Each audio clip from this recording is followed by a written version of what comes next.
I want to do a quick tutorial on how to capture a wither to make soul juice in Create Above and Beyond.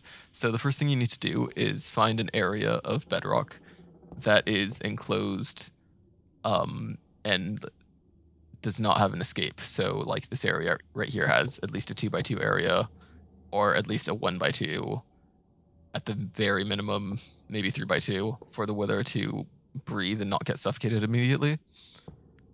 And then you want to build your smeltery floor exactly 3 blocks below that. So 1, 2, 3 blocks of space for the wither to be able to breathe and not suffocate. And you also want to make sure that if you have mob griefing on, that you claim the area with FTB chunks, or just turn mob griefing off if you would rather go that way. But best to just claim the area with FTB chunks to make sure that the wither doesn't blow up the floor in its initial spawn explosion, at the very least. And then you want to also have enough room, of course, for the smeltery walls to go in, and then place those around so that your smeltery is actually functional, or ready to be functional, with a fuel tank and all.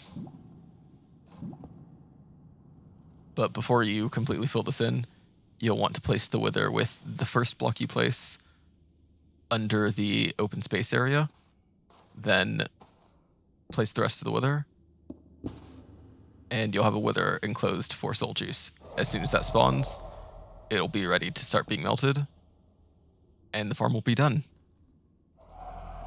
And as you can see here, it makes liquid soul. Another quick note is that you'll want to break the smeltery when you're not actively using it, because the smeltery does damage the wither faster than it can regenerate. So it needs time to regenerate, so unless you want to just spawn multiple withers in.